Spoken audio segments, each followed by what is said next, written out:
가장 중요한 골수에 문제가 왜 생기는지 또 원인적으로 한번 해석을 해볼게요. 자, 우리 몸의 뼈는 굉장히 중요한 역할을 차지합니다. 왜 그러냐면요, 우리 이런 긴 뼈 안에는 이 비어있는 골수강이라는 게 있고요, 이 안에는 골수라는 액체가 차 있습니다. 자, 이 골수에서 여러분이 분화가 되면 뭘로 바뀌어지냐면요, 이게 이제 성체 줄기세포라는 미분화된 세포 형태로 바뀌어요. 자, 여기에서 이제 제일 중요한 게 피를 만드는 조혈 모세포라는 걸로 분화가 한번 되고요. 자, 오늘 여러분 좀 여기서 심각하게 알아두시면 도움이 많이 되실 거예요. 왜 그러냐? 그러면 이게 이제 중간엽세포라고 이제 피를 만드는 세포의 나머지는 전부 다 이렇게 이런 형태로 있다가 이제 바뀌어지는 거예요. 자, 여기에서 제일 중요한 거, 골수에 문제가 생기면 성체 줄기세포가 제대로 안 만들어지고 조혈 모세포에 문제가 생기기 시작하면 여기 심각해집니다. 여기서부터. 자, 적혈구에 문제가 나타나고요. 레드 블러드셀, 백혈구에, 이건 레드 블러드셀은 적혈구, 화이트 블러드셀은 백혈구라고 그랬죠. 그다음 플레이트, 혈소판의 문제가 여러분이 이제 심각해지는데, 자, 최근 논문에서 혈소판은 검사를 해보면요, 보통 한 5% 정도 됩니다. 이 전체 세포 중에. 근데 얘가 여러분이 꼭 이건 좀 알아두세요. 나중에 보시면 15만에서 40만 사이가 정상이에요. 혈소판 검사를 해보시면. 근데 이게 갑자기 40만 이상으로 증가를 해버리잖아요. 증가를 해보면 이게 이제 암 발생률하고 연관이 있다는 게 이제 논문이 영국에서 밝혀지기 시작을 했습니다. 그래서 여러분이 혈소판의 문제를 꼭 보시기 바랍니다. 거기 보시면 그 PLE라고 시작하는 게 있어요. 그게 혈소판이에요. 검사를 해보시다 보면 혈소판 아무리 찾아봐도 다 영어로 표시가 됩니다. 그 다음에 거기는 백혈구는요, 전부 어떻게 표시가 되냐면 뭐냐면 단핵구, 그 다음에 호상구, 호중구, 호영기구, 림프구, 이렇게 뭐냐면 세분화 형태로 나타나요. 그래가지고 모든 사람들이 뭐라 그러냐면 소장님 백혈구를 아무리 찾아도 없다고 그래. 그 이유가 그러냐면 이 백혈구 종류가 많아요. 저가 엄청나게 많죠. 그러다 보니까 분화된 세포들이 여러 번. 적혈구는 이제 거기에 이제 나와 있으니까 상관이 없는데, 그래서 여러분이 이때 혈소판하고 암의 관계하고 이 백혈구에서 문제점들을 좀 살펴드리도록 하겠습니다. 자, 여러분 백혈구에 문제가 생기면 왜 면역 체계에 문제가 생기는지를 좀 이해를 하시면 돼요. 자, 백혈구의 우리 가장 주된 작용은 뭘까요? 네, 말 그대로 하면 식균 작용이죠. 요거를 지금 의대 교과서에 보니까 포식작용으로 바뀌었더라고요, 이름이. 포식작용. 예. 균을 잡아먹는 작용을 포위해서 잡아먹는다, 이런 뜻으로 바뀌었더라고요. 같은 말이죠. 네, 식균작용이나 포식작용. 여러분, 언어에는 뉘앙스가 조금씩 있는 것 같아요. 백혈구의 가장 중요한 뜻은 뭐냐? 식균작용, 포식작용. 이 두 가지라고. 그럼 식균작용이라 그러면 외부에서 들어오는 생명체가 있다는 소리죠. 네. 세균이라든가 바이러스라든가 곰팡이라든가 어떤 이런 그 우리 외부에서 또는 기생충이라든가 우리 몸에 들어오는 외부의 어떤 그 세균들 또는 바이러스, 곰팡이, 기생충 이런 것들이 우리 몸에 들어와서 이 어떤 질병을 일으킨다고 하는 거죠. 그래서 이걸 대항하기 위해서 백혈구들은 균을 잡아먹는 작용을 한다라고 하는 거죠. 그 다음에 포식은 뭐냐면 포위, 이런 것들을 이렇게 발이 이렇게 나와가지고 가둔 상태에서 라이소자임 효소를 쏴서 물총 쏘듯이 쏴서 죽이는 거예요. 참 재밌는 역할을 하는 거예요. 백혈구의 근본적인 뜻들을 보면.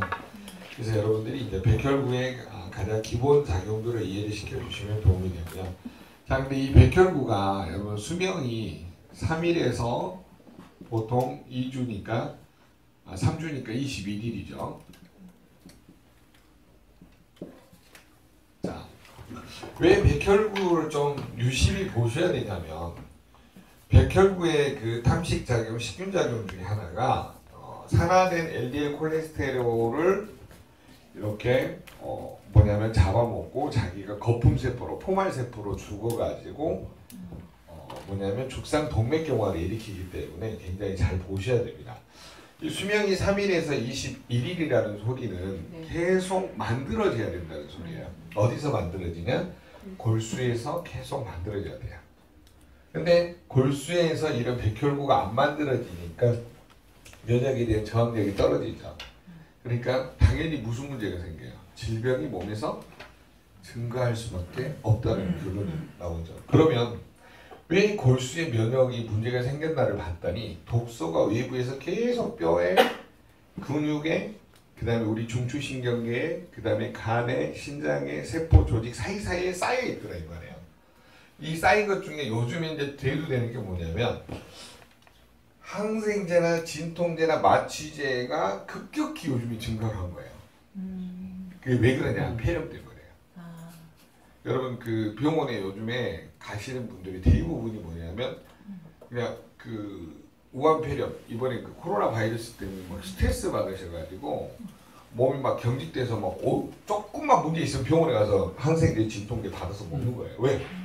일단은 뭐냐면 그 뭐지 우리가 코로나 바이러스 판정 받으면 아예 사회생활이 14일 동안 불분명하잖아요.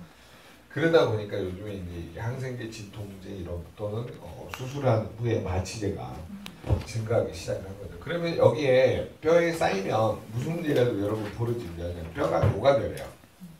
자, 왜 녹아내리냐면요.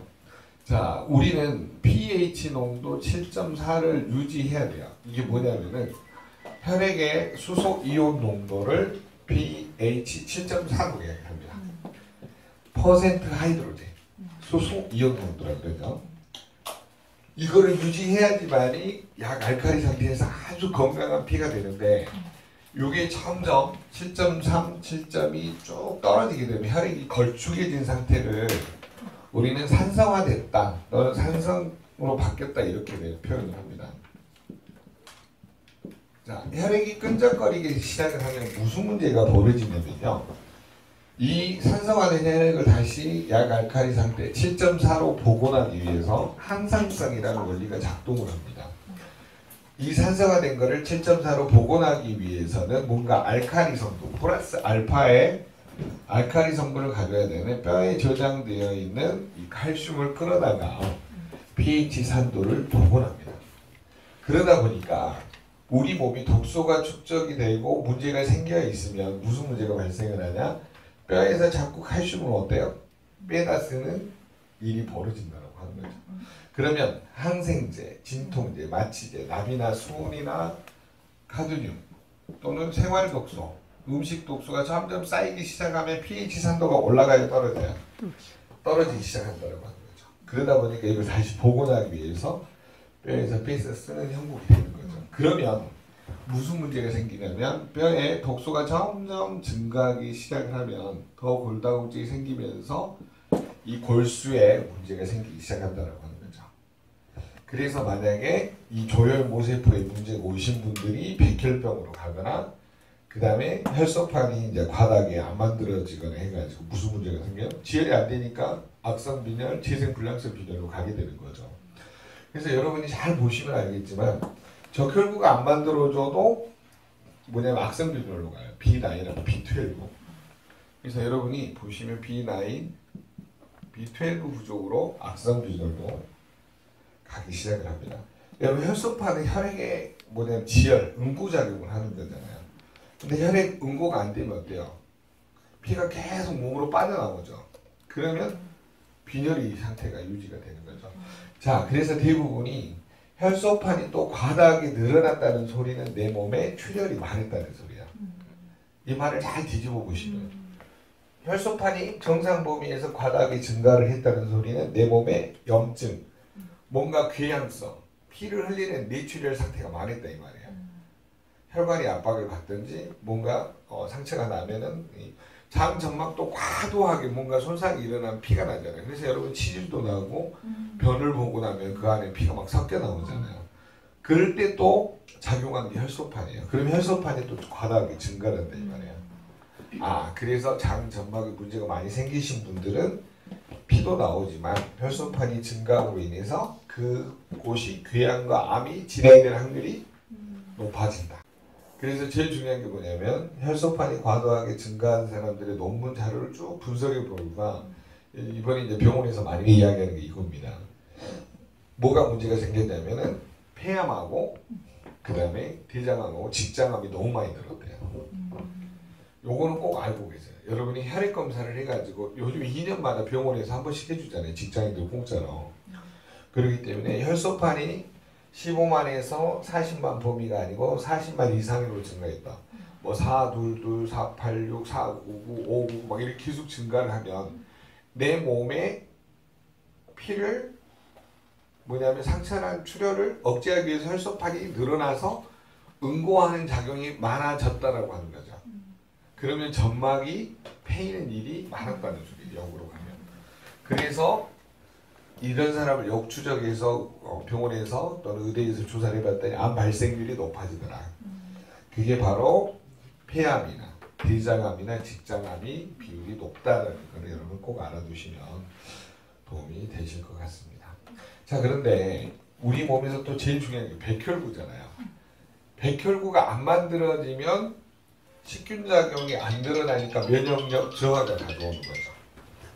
자, 여기에서 여러분이 알아두셔야 될 게 결론은 면역력이라는 게 뭐냐? 질병에 대한 저항력이 떨어지게 된다라고 하는 거죠. 그러면 여러분 백혈구가 왜 안 만들어진가 역으로 한번 조사를 해보니까 조혈모세포가 안 만들어지고 성체 줄기세포가 안 만들어지고 골수에 염증이 생기기 시작해요.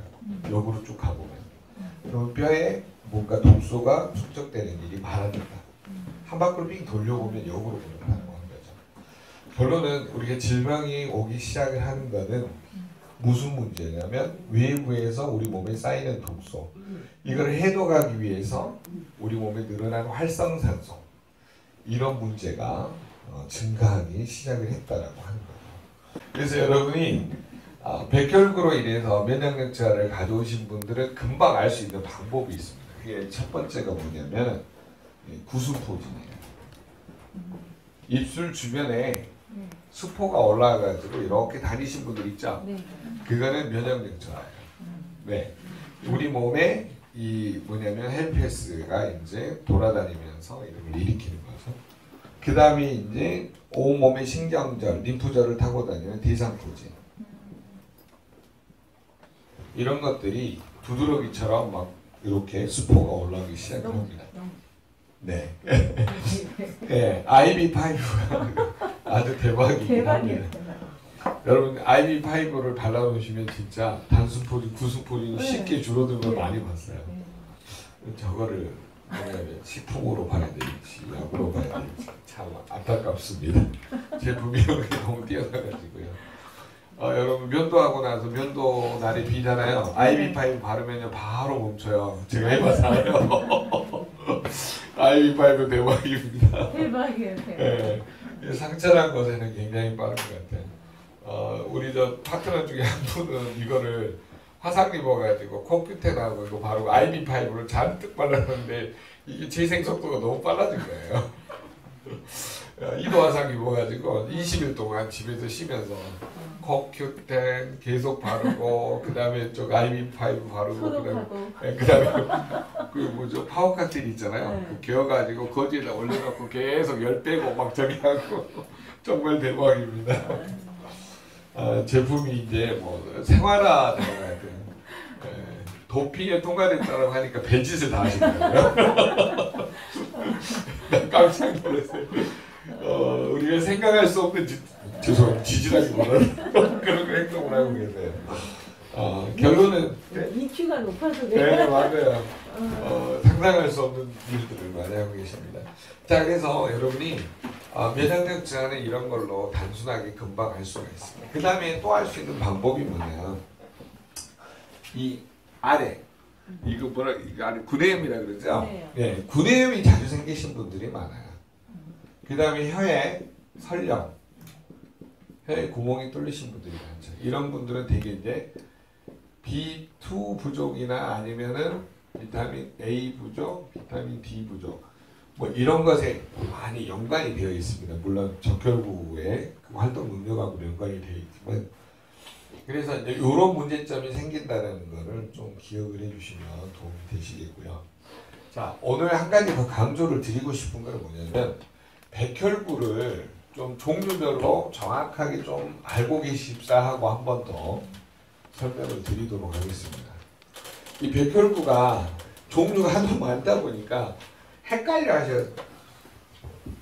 건강검진에 보면 여기에 뭐 이런 게 적어져 있는 경우가 있어요. 레드, 그 다음에 블러드 셀, RBC 이렇게 적어줍니다. 이건 적혈구예요. 상식적으로 알고 계시죠. 그 다음에 화이트 블러드 셀, WBC 세계 챔피언이 아니고요. 이거는 백혈구입니다. 이렇게 적어진 거. 그리고 나서 여기에 항목에가 이렇게 막 그 점점점 해갖고 있는데, 여기에 보면 뭐 호염기구, 요새는 이제 한국말로 적어져 있더라고요. 그 다음에 호상부, 호중부, 뭐 이런 식으로 이렇게 적어져 있습니다. 자, 이거는 뭐냐면 어떤 그 위족, 발을 가지고 있다고 해서 과립구라고 하는 거거든요. 과립구. 자, 여러분 이 중에 꼭 알아두셔야 될 게 있는데, 이 호상구가 굉장히 중요합니다. 자, 호상구는요, 첫째, 기생충이 많을 때 호상구들이 가서 기생충 빵꾸내서 죽이는 역할을 하거든요. 그러니까 기생충이 늘어나면 호상구도 어때요? 덩달아서 늘어나고 딱 달라붙어갖고 빵꾸를 빵 내서 죽여요. 자, 그러면 여러분이 빵꾸라기 하니까 구멍이에요. 빵꾸를 누가 모르시더라고. 자, 그래서 기생충이 증가할 때 호상구도 같이 증가를 합니다. 그 다음에 두 번째, 알러지 질환. 알러지가 늘어날 때도 호상구가 급격히 증가를 합니다. 그 다음에 세 번째, 이제 외부에서 유입되는 감염증이라고 표현을 할게요. 이거는 아까 말한 세균, 바이러스, 뭐 곰팡이, 기타 등등 이런 것들에 의해서 감염이 돼도 호상구 수치가 급격히 늘어난다라고 하는 거죠. 특히 이제 이 알러지 반응에서는 알러지성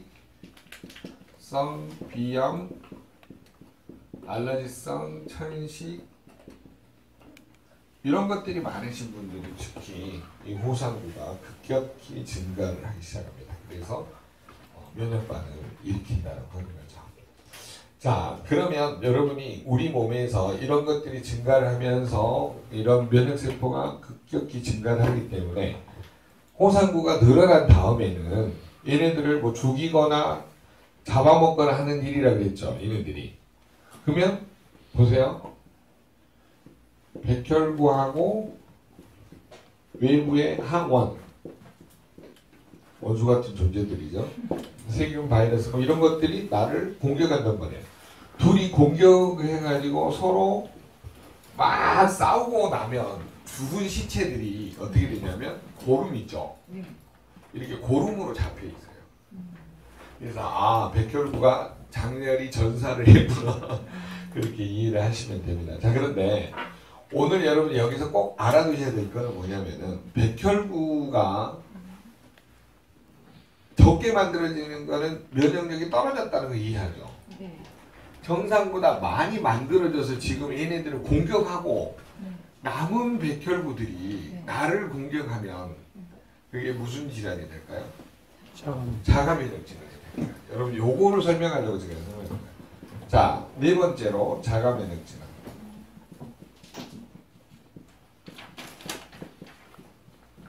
자, 자가 면역 질환의 대표가 뭐예요? 류마티스 관절염이죠. 뼈를 공격해서. 그다음에 루푸스. 이건 뭐 전신염증입니다. 뭐 아토피, 기타 등등 모든 게 다 자가 면역 질환이라고 보시면 됩니다. 자, 백혈구는 원래 누구를 공격을 해요? 항원을 제거하기 위해서 만들어진 거죠. 외부에서 들어온 세균, 바이러스, 곰팡이, 뭐 찌꺼기들, 나비나 순이나 그다음에 손상된 조직을 다 잡아먹고 정리하는 일종의 청소부 역할을 하는 게 백혈구예요. 근데 이게 적게 만들어지면 면역력이 저하가 되고 늘어나가지고 이것들 다 잡아먹고 나를, 내세포, 내세포를 공격을 하면 이게 무슨 질환이 된다고요? 자가 면역 질환이 된다 이 말이에요. 그래서 자가 면역 질환이 생기는 사람들을 전부 봤더니 무슨 문제가 생기냐? 과도하게 늘어나서 얘네들 다 정리하고 나서 누구를 공격해버려? 나를 공격하는 일이 발생한다. 여러분 여기서 우리가 포탄을 쏘면 여러분들이 이제 세균 바이러스예요. 내가 오염된 세균을 뿅 죽이고 유리세균을 죽이고 다 죽였어. 근데 내가 죽이고 나면 그 주변도 어때요? 파편이 튀면서 독소가 늘어나기 시작한다는 거죠. 그러니까 정상적인 세균만 죽인 게 아니라 그 옆에도 죽이고 이렇게 파편이 튀면서 정상적인 세포까지 문제가 나타나죠. 그래서 정상적인 내 세포를 공격하는 질환을 뭐라고 한다고요? 자가 면역 질환이라고 한다. 그래서 여러분 제일 중요한 게 뭐냐? 정상적인 백혈구가 만들어지려면 뭐가 제일 중요할까요? 정상적인 면역 세포가 만들어지려면 뼈가 제일 중요하니까요. 뼈. 네. 이 뼈 안에 골수가 튼튼해야 되잖아요. 그래서 이 뼈가 건강하려면 피가 깨끗해야 된다 이 말이에요. 이 쉬운 말을 이렇게 어렵게 돌려서 얘기하고요. 병원에 가면 이렇게 이야기를 해요. 결론은 뭐가 깨끗해야 돼요? 피가 깨끗해야 돼요. 피가 더러워지기 시작하면 닦여지면 어때요? 뼈에서 점점 칼슘을 빼다 쓴다니까요. 그러면 골수의 문제, 골수 면역의 문제가 와서 이런 일이 다 벌어진다 이 말이에요. 근데 우리는 몸만 땜빵을 하고 있어요. 알러지성 비형이면 항히스타민 이제 처방하죠. 그다음에 류마티스 뭐 처방해요? 뭐냐면 그 스테로이드 제제나 또 뭐 이렇게 류마티스 억제하는 면역 억제제 처방하잖아요. 이런 걸 보고 증상별로 나타나는 거를 증상을 줄이기 위해서 하는 요법을 대증요법입니다. 뭐라고 한다고요? 대증요법. 여러분 이런 질병이 근본적으로 나으려면 뭐만 깨끗하면 돼요? 피만 깨끗해지면 된다 이 말이에요. 지금 이 말을 지금 자꾸 제가 처음에 어렵게 설명했다가 나중에 결론은 이거다 이 말이에요. 피를 깨끗하게 위해서 관리를 해야 되는데 우리는 겉에 나타나는 증상 있죠. 네. 약을 먹어서 면역 억제제를 먹어서 그 증상만 없애려고 한다 이 말이에요. 근본적으로 피를 깨끗하게 해야 돼요. 여러분 피가 깨끗하려면 공기가 깨끗해야 되죠. 그러니까 자연인이 많이 살아남는 이유가 그거예요. 자연인 프로 봐보세요.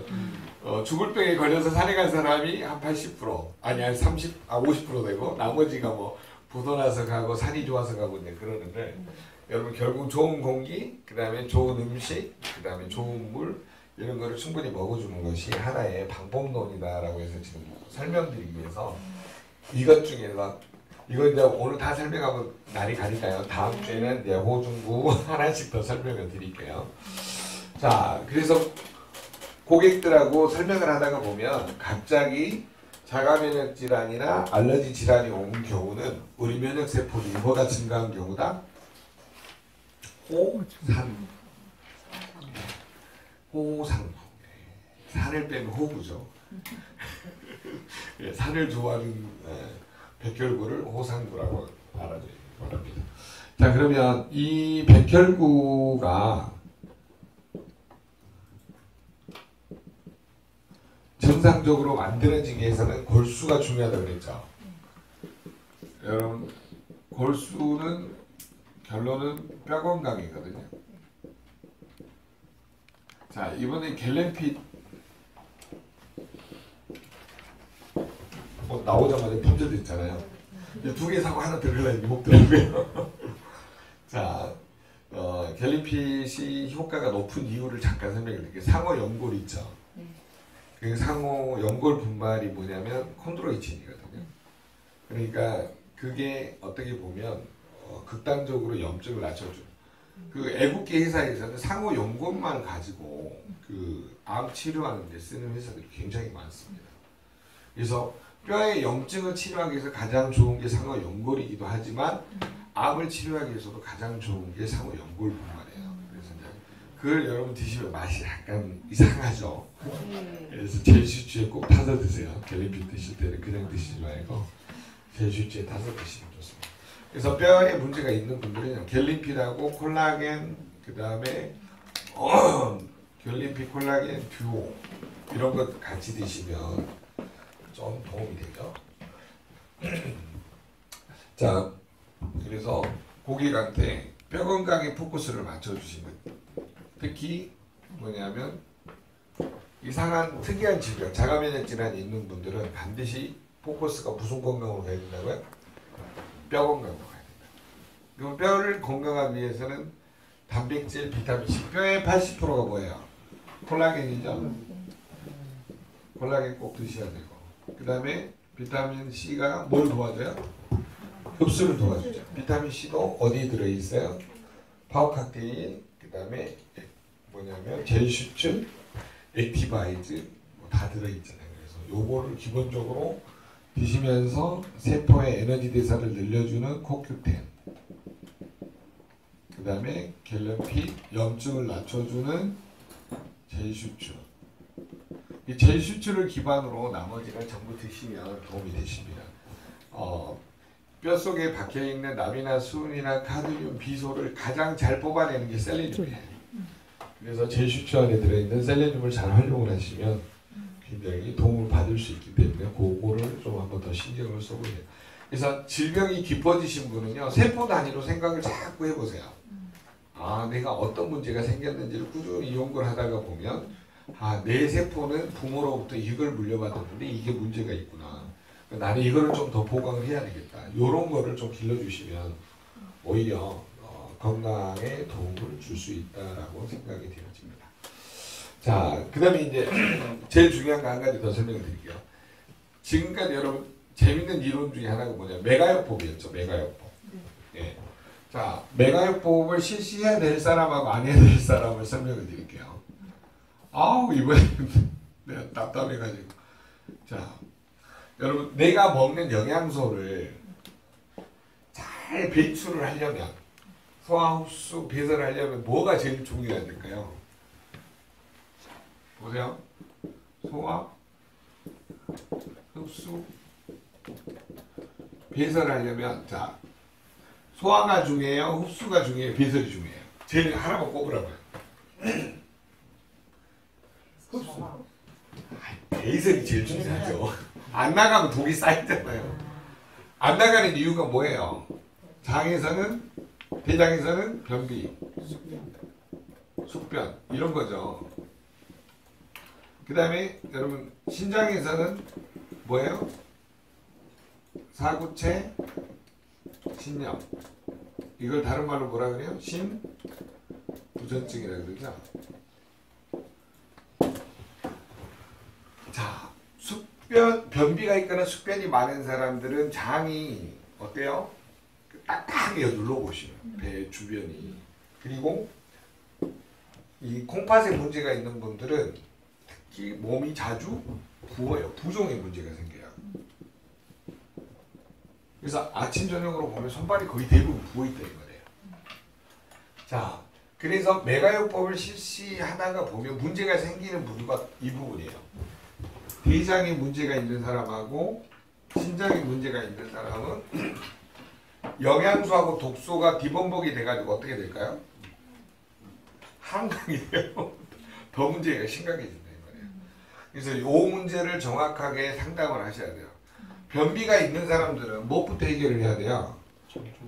이 변비부터 먼저 해결을 해야 돼요. 그래서 식품이 들어가면 이 안에 식이섬유가 많아서 바로 해결이 되는 사람도 있는데 역으로 더 변이 굳어가지고 안 나오는 사람들이 있더라 이 말이야.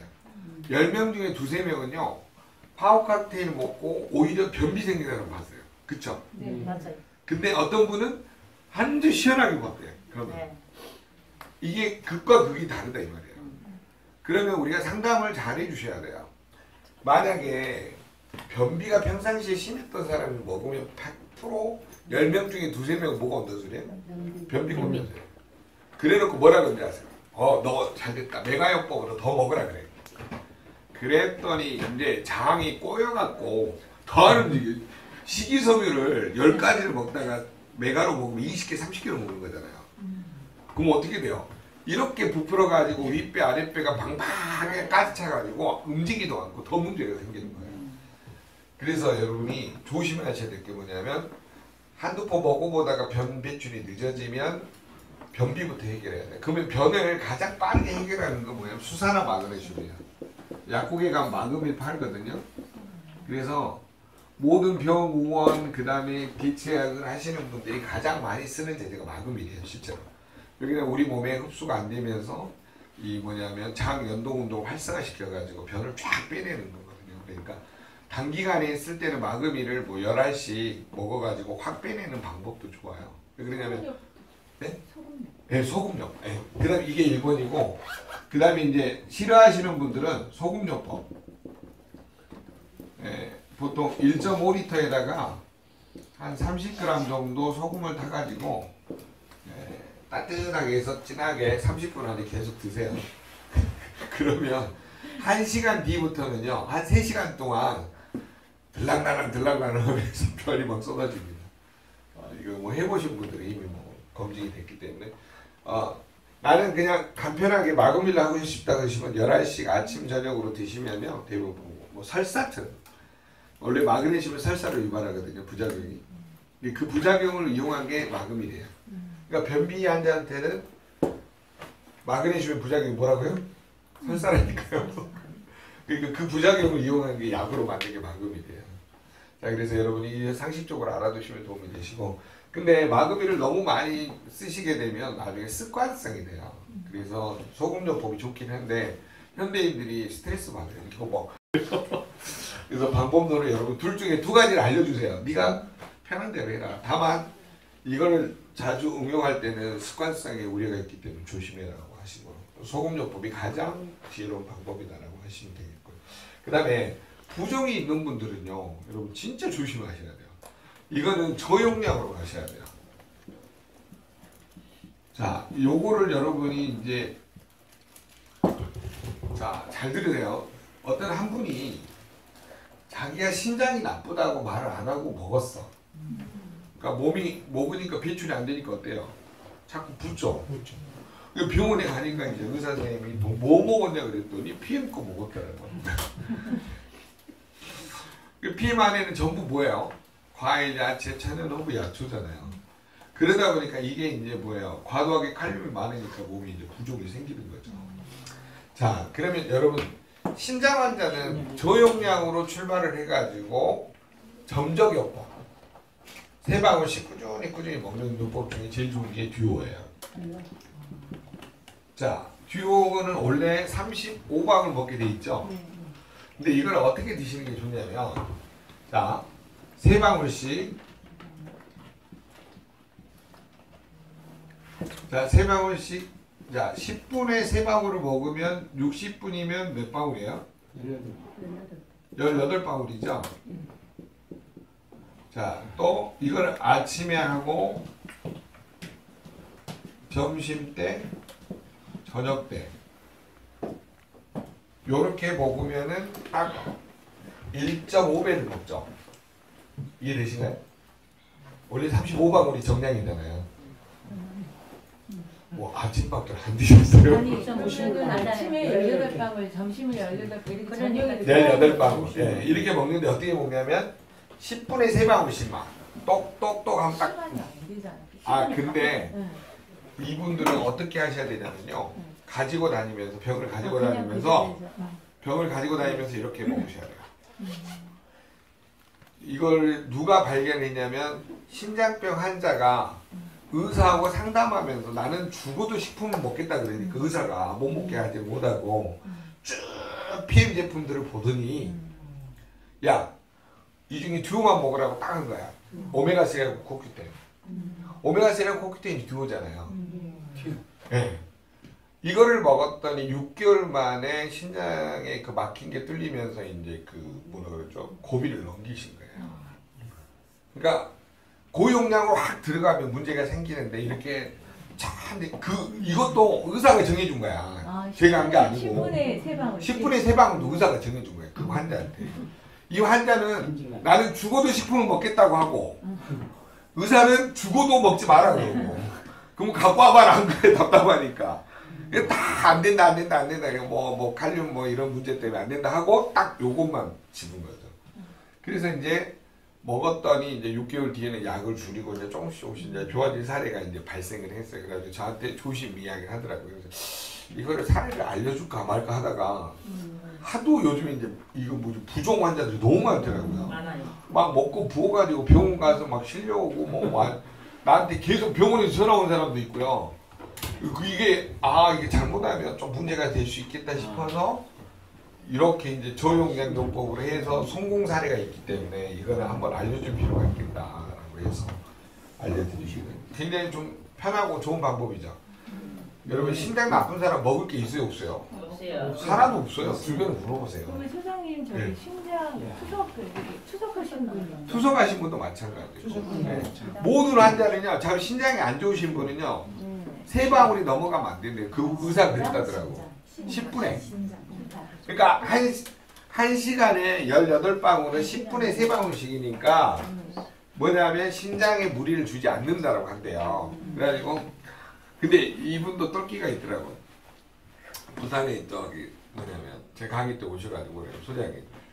자기는 PM 사업자는 아닌데 PM 매니아래. 매니아는 사업자네. 그게 중요한 게 아니고 제가 한 가지 주의사항을 준 게 있어요. 절대 조심해야 할 게 수면하고 스트레스다. 여러분 스트레스를 받으면 피가 급격히 탁해지죠. 네. 그러면 신장이 또 막혀요 안 막혀요? 막히죠. 그 다음에 여러분 잠을 안 자도 어때요? 피가 급격히 탁해진단 말이에요. 여러분 잠 안 자는 사람 봐보세요. 피가 좋아요 안 좋아요? 안 좋아요. 피가 완전히 그 뭐냐면 끈적끈적거려요. 그래서 잠을 충분히 자시라는 거예요. 제가 어제 잠을 충분히 잤더니 상태가 좀 좋잖아요. 그러니까 목청이 다릅니다. 네, 어제 10시부터 잤어요. 맨날 1시, 2시 자다가 이게 이 사람이 습관이 무섭더라고요. 왜냐면 피곤한데 잠이 안 오는 거예요. 강의 갔다가 너무 피곤해도 여러분 강의 들으면 잠이 잘 오잖아요. 신장 이식 수술한 사람이 2명 있는데요. 네네. 그 먹는 방법이 다릅니까 아니면 그냥 모든 신장 환자는 이게 다 똑같더라고요. 그 의사가 뭐라 그랬냐면 이게 그 약하고 상충되지 않는 범위 내에서 가장 그 뭐냐면 좋은 거를 찾다가 보니까 그것만 먹으라고 이야기를 했다고 그러더라고요. 신장내과 전문인데 그래서 나는 이제 사례별로 정리를 하다가 보니까 이런 게 좋은 일이 있구나를 전달을 하는데 좀 조심스러운 부분도 있어요. 왜냐하면 선택은 반드시 누가 해야 돼요?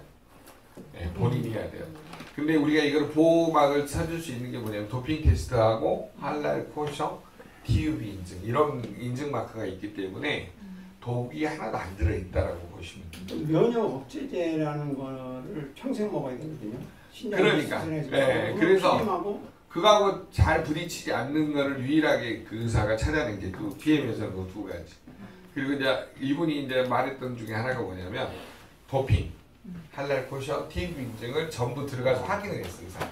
의사가. 네, 진짜 돼 있다. 캘린리스트 보니까 도핑 돼 있고, 할랄 코셔 돼 있고, 그다음에 TUB 인증 마크가 딱 찍혀 있거든요. TUB 인증 마크는 있잖아요. 여러분 그 뭐죠? 파워칸트리 이런 데 딱 보면 TUV 해가지고 SOD 1렙 해갖고 이렇게 딱 네모 그 QR 마크처럼 찍혀 있어요. 의사가 TUB 인증을 왜 하냐면요. 직급이 의사들도 직급이 높아지면 경영자가 되잖아요. TUB라는 게 뭔 줄 아세요? 독일 기술협회에서 모든 전 공정, 생활 과정 이런 걸 다 점검을 해가지고 그거를 이제 뭐냐면 정말 하자가 없을 때 인증을 해주는데 얘네들은 6개월마다 한 번씩 뭐냐 랜덤으로 아무 때나 가서 검증을 하는 거예요. 그래서 통과하기 어려운 거예요. 그래서 인류 회사들만 돼 있잖아요. 뭐 코카콜라, 뭐 애플, 삼성, 구글 뭐 이런 회사들. 그 중에 식품 회사에서는 독일 BM보다 뭐가 하나밖에 없다. 그래서 여러분이 내가 먹고 있는 식품에 대한 안전성은 그런 걸 이야기를 하시면 돼요. 도핑, 그다음에 저기 뭐죠? 할랄 코션, DUB 인증 이런 거.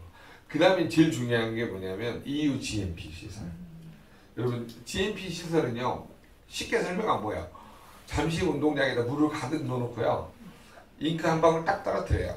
그럼 이게 독이 어디서 퍼져나간 것까지 싹 회수해가지고 만드는 시설이 의약품 제조 시설이에요. 근데 그것도 일반 제조가 아니라 EU에서 독일 EU GMP예요. 세계 넘버원이다 이 말이에요. 그 정도로 GMP 시설이 일반적으로 우리가 생각하는 거하고 다를 거예요. 아마 여기 우리 김양사님이 공대라서 조금 이해를 하시려고 나머지 분들은 저기 하시는데 그 정도로 이 공학기계가 발달한 나라가 독일이라고 합니다. 그래서